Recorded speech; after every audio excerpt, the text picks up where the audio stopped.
Bonsoir à tous. Bienvenue dans l'EFJT. Dans les titres de l'actualité ce soir. 15 000 maires de France se sont réunis à partir d'aujourd'hui et jusqu'à jeudi, porte de Versailles, alors que la politique du gouvernement les inquiète profondément. Angela Merkel dans la tourmente. Elle a annoncé dimanche dernier qu'elle n'était pas parvenue à trouver un accord avec les libéraux du FDP et les écologistes. Hier, c'était la journée des droits de l'enfant. Pour l'événement, nous vous embarquons dans le train de l'enfance. Nous clôturerons ce journal par un instant culturel.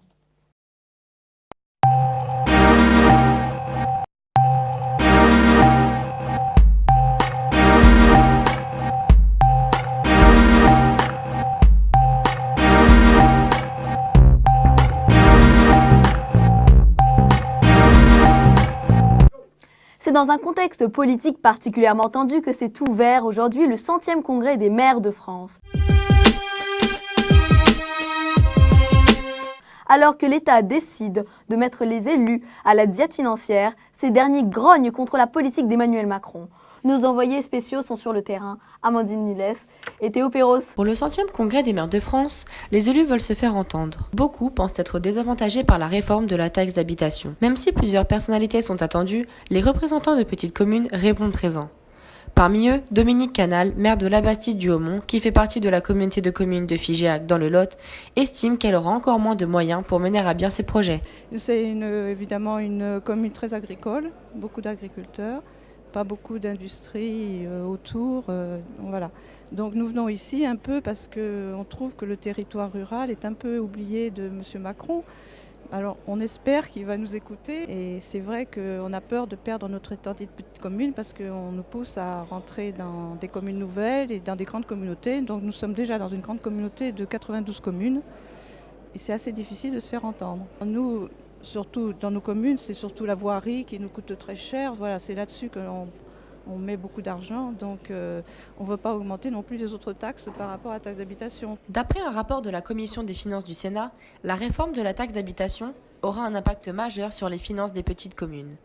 Mais la France ne se résume pas qu'à l'Hexagone. Parmi elles, l'Outre-mer s'estime un territoire oublié. Déjà, nous, on a l'éloignement, on importe tout, quoi. Donc,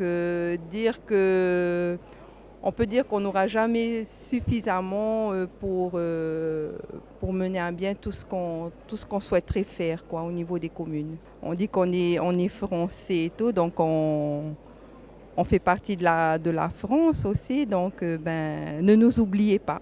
Penser au plus petit, c'est le mot d'ordre de beaucoup d'élus. Ces problématiques, les quelques 15 000 maires comptent bien en faire part à Édouard Philippe cet après-midi, mais leur véritable objectif est de se confronter à Emmanuel Macron. L'Allemagne traverse une grave crise politique. Le pays se retrouve sans gouvernement suite à l'échec d'Angela Merkel. La chancelière n'a pas réussi à former une coalition gouvernementale avec les libéraux et les écologistes. De nouvelles élections pourraient être organisées, c'est ce que nous raconte Maxime Coupeau. L'extrême droite allemande exulte. Dans la tourmente, la chancelière Angela Merkel n'a pas réussi à conclure une alliance politique avec les Verts et les libéraux. Ce matin, cette dernière s'est entretenue avec le président Steinmeier pour trouver une issue à la crise avant de faire une courte déclaration. En tant que chancelière, je ferai tout ce qui est en mon pouvoir pour gérer correctement ce pays, malgré les difficiles semaines qui s'annoncent. Le 20 novembre 2017, malgré des négociations qui auront duré jusqu'au bout de la nuit, le parti chrétien-démocrate d'Angela Merkel n'a trouvé aucun partenaire pour gouverner. Les Verts et les libéraux du FDP refusent la politique actuelle sur l'immigration. Nous ne laisserons pas nos électeurs à l'abandon en nous associant à une politique avec laquelle nous sommes en profond désaccord. Depuis la fin de la guerre, jamais ce pays ne s'est trouvé dans une telle situation. De nouvelles élections pourraient être organisées et mettre fin à la carrière de celle qui était considérée il y a encore quelques mois, la femme la plus puissante d'Europe. Selon l'UNICEF, aujourd'hui, encore 264 millions d'enfants n'ont pas accès à l'école et 250 millions vivent en plein cœur de conflits et de guerres. Hier, c'était la journée de l'enfance. À cette occasion, nous vous faisons entrer dans les coulisses d'une exposition consacrée à l'enfant. Reportage de Stanislas Verjus et Cassandra de Carvalho. Ce lundi 20 novembre à la gare du Nord à Paris, l'association Ensemble pour l'éducation de la petite enfance a présenté son train à l'occasion de la Journée mondiale de l'enfance. Alors ce train Petite Enfance et Parentalité est plus qu'un projet, c'est une réalité. Ce train, c'est un premier très très grand mouvement de société autour de la bienveillance éducative et du développement qualitatif autour de l'enfant. Et on est aidé par nos partenaires québécois, l'Association québécoise des centres de la petite enfance. Nous espérons fortement que cette belle collaboration pourra contribuer à améliorer la qualité de part et d'autre de l'océan. Suite à la publication du rapport concernant les droits de l'enfant en France en 2017, le défenseur Jacques Toubon est venu visiter le train. Enfants vivant dans des bidonvilles, mineurs étrangers isolés, sexisme, ce rapport fait état d'une situation alarmante pour les droits des enfants en France. Alors notre rapport que nous allons remettre au président de la République dans quelques instants pour 2017, c'est un rapport qui est établi 2 ans après l'examen de la France par le Comité des droits de l'enfant de l'ONU.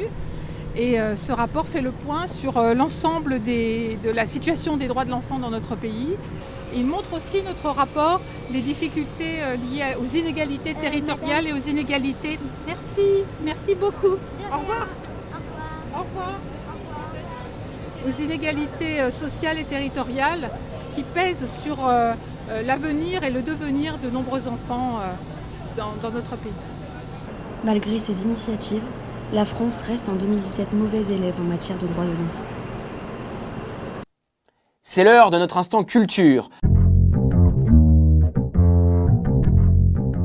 Louise, vous allez nous parler d'un projet de la ministre de la Santé, interdire la cigarette au cinéma. Oui, en effet, Gauthier, puisque la ministre de la Santé, Agnès Buzyn, a déclaré au Sénat la semaine dernière « Je ne comprends pas l'importance de la cigarette dans le cinéma français ». Mais que serait ce dernier sans ses acteurs mythiques, un mégot au coin de la bouche ? Rappelez-vous de Jean-Paul Belmondo dans À bout de souffle ou encore d'Alain Delon dans Le Cercle Rouge. C'est cette cigarette elle-même qui accentue le charisme du personnage.